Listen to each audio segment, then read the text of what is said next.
Good afternoon. This is the third little film that I'll be doing today. Again, been asked to come out and highlight something.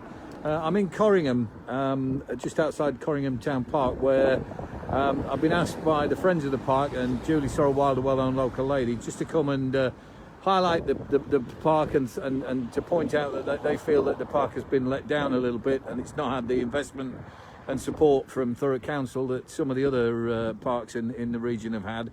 And also to put in a call for some volunteers and people who might like to help in getting this park up and running to the level. So what I said to Julie was I'll just have a wander around the park and show people what we've got in Corringham, or what the state of the park is in the past. She's made the point that some of the paths are less than great, but that's going to be a matter of opinion, and there will be various people who say, well, our park's a lot worse than that, I'm sure. So but I'll, that's the idea of Thurrock Nub News, is we get out and around about the local community, we highlight the issues that local people would like us to highlight, and hopefully bring them to the attention of the decision makers. So we'll have a little wander. It's my daily exercise, as you might say. Certainly I've got the path's what it is. It's a path. It's in the middle of winter. There's a bit of water knocking about, as you've seen earlier on. There's an awful lot of water knocking about in some places. You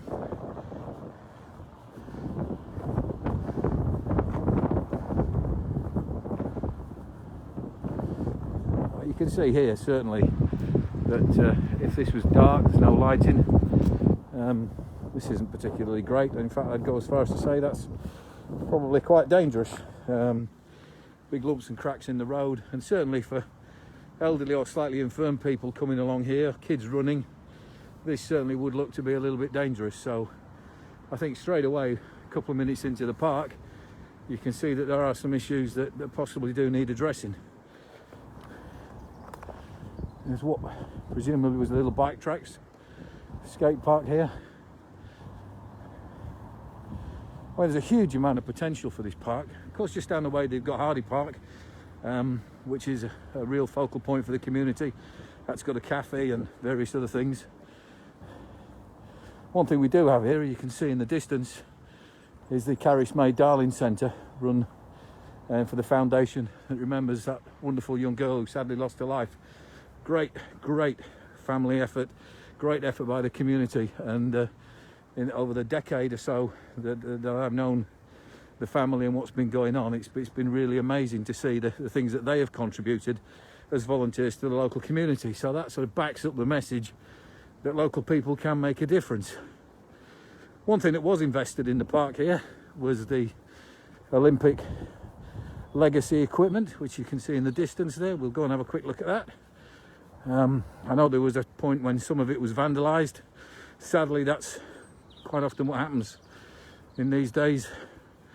It's certainly not being very well used at the moment, that is a fact, but there you go. I'm sure that there are people who are coming out and doing their exercise and using it, but I mean, there is on the face of it, quite a nice facility for local people, and again, maybe something more can be done. It says there on that wall, impossible is nothing. Well, there you go. That's a very fair point. We'll just have a wander up across the grass to the play area. What I will be doing is I'll be posting this on Thurrock Nub News with all the details of how to contact Julie, and if you think you've got any ideas for what could happen at this park, if you'd like to lobby your local councillors to do a little bit more, then clearly I can give you those information as well that'll be on there. It's a little bit slippy, but again, we've got the old swing, and there are some people in the distance. I won't go up close, who are playing in this park. You can say, is this good, is this bad, is this just the winter? It's in England. But certainly I think this slide could possibly do with a little bit of TLC and an upgrade. But there you are, you pays your money, you takes your choice. There's certainly a need for people to come and get engaged and involved in their local community. And it's very easy to say, oh, the council should do it, or somebody else should do it, or whatever. But sometimes it's people power that makes all the difference. So this is a rather lovely park, right slap bang in the middle of Corringham. And as Julie and her friends say, there's probably a lot more that could be done here with a little bit of TLC from the council and a little bit of effort from the heart of the community. So the details will be there if you want to get involved, and I'll pass them all on shortly.